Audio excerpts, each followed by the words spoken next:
Baktığımızda işte sosyal medya bağımlılığı günümüzde çok fazla yaygın. Sık kullanılan uygulamalardan birisi Instagram, söylediğiniz üzere. Instagram böyle ani bir kararla kapatılması tabii ki insanları böyle el kolu bağlı bir şekilde bıraktı. Ne zaman açılacağına dair herhangi bir açıklama da yok.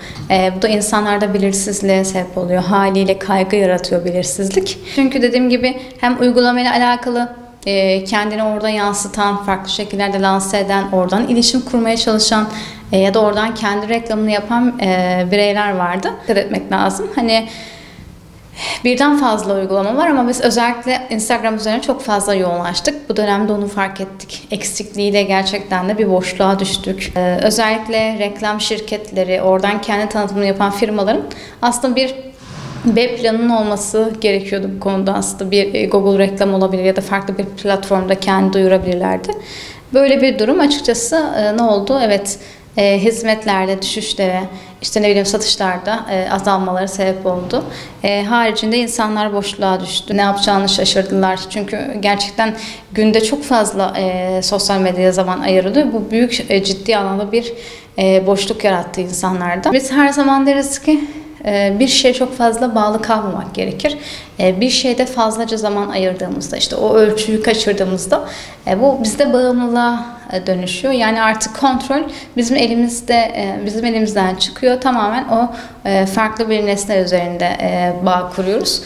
Bu şekilde olduğunda tabii ki ne oluyoruz? Hani kendimizi sanki hani dünyamız başımıza yıkılmış gibi, farklı bir alternatifimiz yokmuş gibi, işte sanki bizim için en kötü şey olacakmış gibi bunun sonucunda gibi kaygılara, düşüncelere girebiliyoruz. Instagram'ın kapatılması bir bakıma da hani her ne kadar dezavantaj gibi görünse de avantajları da var. Bu dönemde aslında bir şeyler olmadan da yapabildiğini, o zamanı farklı şekillerde değerlendirme yoluna girme, ne bileyim işte o farklı platformlardan faydalanma, farklı araçlara girme, sosyalleşme yönlerini daha da güçlendirme gibi aslında fırsat tanıdığı imkanlar da mevcut. Sosyal medya çok kolay erişebilir. Sosyalleşmek adına olsun, reklam tanıtımları olsun, aslında bir dünyanın diğer ucuna kadar erişebileceğimiz bir platform. Bu konudan bize evet avantaj sağlıyordu ama dediğim gibi beraberinde daha fazla aslında zararlarının mevcut olduğu bir uygulama. Oradan insanlar birbirlerini kıyaslayabiliyorlar, bir yarış halinde hissedebiliyorlar. Yani orada gerçekliği yansıtma yaşamlar söz konusu olabiliyor. Bazen insanlar, hatta buna ilgili yapılan araştırmalarda depresyon oranının Instagram kullananlarda daha fazla olduğu görüldü. Çünkü kendilerini yetersiz hissediyorlar, geride kalmış hissediyorlar. Mış gibi davranmaya başlıyorlar. Çünkü diğerlerinden eksik kaldığını düşünerek. Bu şekilde farklı olmak istemediği kimliğe bürünebiliyorlar. Bu da çok sağlıklı bir kimlik yaratmıyor.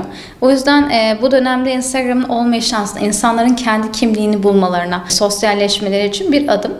Sosyalleşmek de şöyle, yani dediğim gibi reklam tanıtımlarını oradan yapmak evet her ne kadar hızlı bir dönüş sağlasa da insanlar sosyal çevresini arttırarak bu şekilde sosyal medyadan sosyalleşmek sosyallik olmuyor. Aksine asosyallik oluyor.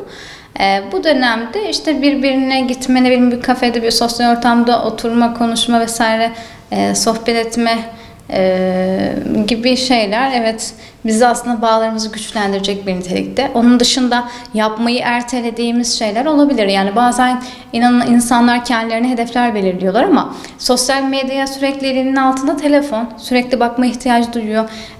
Bazen hiçbir şey olmadığı halde, bildirim gelmediği halde eli ister istemez otomatik olarak uygulamalara gidebiliyor.